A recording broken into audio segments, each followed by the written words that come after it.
り口に一人だろう。レジは井上にやってもらって、何か忘れてないかな。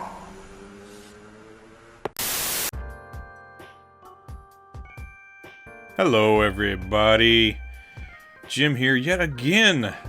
Imagine, hey, exchange rate, there we go. We're looking at some PS2 games here in Super Potato. A whole assortment of games, prices, condition, etc, etc. Looking at some Final Fantasy for like under $3 because those are as common as air here. Yeah, did a video on the PS1 selection here, and there was a lot of good stuff on the shelves. And so a handful of people said, hey, let's have a look at some of those PS2 games. I'm like, alright, why not do that? Here we have some Kingdom Hearts. It's like 2 and Chain of Memories. It's like a couple of things together. It's like, what, $5 or something. So if you're not too happy with how expensive they are when they came to like the Switch eShop, if you still got your PS2, they are exceptionally cheap. Street Fighter EX3, you know, I love the original Street Fighter EX. I'm not so big on the sequels though, and I'm not sure why. 2068 though for Mark of the Wolves, which is cool. Usually those like SNK, like they had compilations and things, but then some of them like you know, Mark of the Wolves, KOF 2003, these are all like standalone titles. But they did have some of those like KOF, like Orochi Saga compilation and NES Saga compilation where it would have like, you know, 3 or 4 games on it. KOF 2001, not my favorite, unfortunately. And some Samurai Spirits. And I believe Hibiki is in there, right? Hibiki from the Last Blade game, so that's very cool. We got some other good stuff here, including Ys, the Ark of Napishtim. It's 3608, and I think this is, I'm pretty sure it's like a remake, maybe of like the first Ys or something. I feel like it is, because there are a lot of remade Ys games on the PS2, like Ys 3 and I think Ys 4. But yeah, I really would like to start playing the Ys games on the PS2. I just haven't gotten around to it yet. There's like some Onimusha there. Here we have the delightful Metal Slug 4, and it's $12.98. So what, like $11, maybe under $11 USD. So that's not so bad. My favorite is Metal Slug 3. And Sonic Heroes 1078, which, you know, is a fun enough game. I believe I had Sonic Heroes on the GameCube, and I did enjoy it. It was in an era where the games were still, like, playable. And they're playable again, thankfully, but, you know, it was before the dark times. The Prince of Persia games, which I enjoyed that entire trilogy. I thought it was great. Down here, there's a bunch of stuff, like anime on the cover. Don't know what the hell it is, can't comment too much on that. Cyvaria Complete Edition! I do like the Cyvaria games. They're fun, challenging shooters, and I think Cyvaria Delta is available on the Switch, and that is a really good one. But the original Cyvaria are also fantastic. We got some Eco and other various things. Yeah, some of this stuff, there are quite a lot of like dating sims and things on the PS2. I'm not gonna know what the hell those are. Here we have Exciting Progress 7. That's right. The SmackDown and SmackDown vs. Raw games, they're actually called Exciting Progress in Japan because I don't think people, you can't really see SmackDown or Raw on TV. So just calling it SmackDown vs. Raw. What the hell does that mean? It's Exciting Progress. Oh, okay. That makes more sense to me. Yeah, there's stuff like this where it's like visual novel stuff, dating sim things, various things like that. Like there's super cheap games. So if you just want to pad out a collection, hey, some Aerobics Revolution for like $1. Finally, yes, I can get my aerobics at home, which I desperately need. Too much beer, too many burgers. I need my aerobics revolution. And then this G Breaker, Ground Breaker, whatever it is. Looks like a mech action game. kind of cool. Never heard of it, but just sort of grabbing it off the shelf. It's $4.18, so it's dirt cheap. So not much of a risk picking it up. And here we have, I believe, KOF Maximum Impact 2. Deuce, 1078. Not the biggest fan of the Maximum Impact games. I don't mind telling you, those games are much, much better as 2D fighters, which is, I guess that's why they don't have any more of those Maximum Impact games.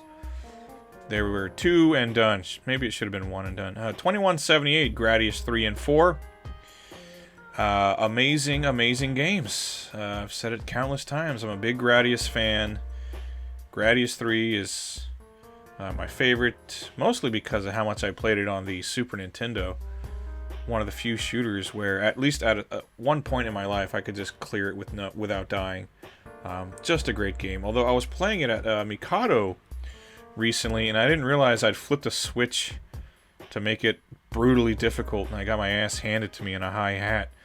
Silent Hill 3, 2288. I like Silent Hill 3 quite a lot. I like mostly like the first, I don't know, however many.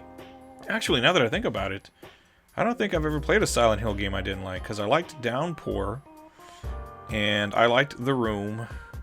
They're not all of the same quality, but they're all, you know, pretty good in my opinion. KOF 94, what is it, like Ultimate Match, something like that. And this comes with some sort of like special bonus DVD. It's 30-something bucks. Be pretty cool though if you're a lover of KOF. King of Fighters 98 Unlimited Match, great game. And 2002, which is another one. That's another what is that? Dream Match. No real plot, just a whole bunch of characters and kick some ass. And KOF 2003, which is great too. But no KOF 11, which of the ones on the PS2, that would probably be my favorite. I like that one a lot. Moving right along, there's more Samurai Spirits. There's the tiny little baseball guys, whatever the hell they're called. What do we have here? For $1, you can pick up some Hokuto no Ken, Pachinko, and slots. Pachisroto. So yeah, do you love Fist of the North Star? Are you a compulsive gambler? Boy, do I have a game for you. And Third Strike, $12.98. That's very cool. If I'm not mistaken, I don't think they released, like, it would have been cool if they would have released like a full-on Street Fighter 3 collection, all 3 games on the PS2, or did they? And I'm just mistaken.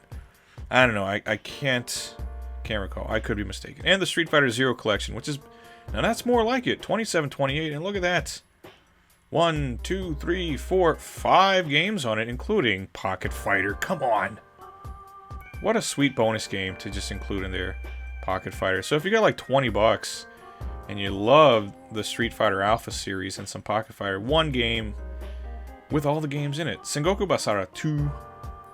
Pretty cool. The sequel to, what were those? What was the first game called in the US? Was it called like Demon Kings or something like that? I don't know. But it's a sequel to that. Some of the Dragon Ball Z games, including the original Dragon Ball Z for 308 yen, aka Budokai. Which, you know, a good starting point for that series. The cutscenes, everything were really cool, but it definitely got better as they progressed to 2 and 3. Yeah, just more and more. Those games just kept improving over time. It was a great time to be a Dragon Ball Z fan when those games were coming out. It was like mind-blowing. Hyper Street Fighter 2, amazing game, obviously. Nothing to complain about there. And, ooh, I like this stuff. Retro it is. Sega Ages 2500 Fantasy Zone. And you get the classic Fantasy Zone and an updated version. I love those Sega Ages 2500 games. I should actually get more of those. I think the last one I got, and even reviewed it because I was enjoying it so much, was the Hokuto no Ken one. AKA, what was it, Black Belt on the Master System? So awesome. Rez 748. That's nice. Rez is fun. I'm not like the biggest Rez fan, but it's fun for a little distraction. And then here we have, for $8.58, Rockman X7, which I would say is the worst in that series.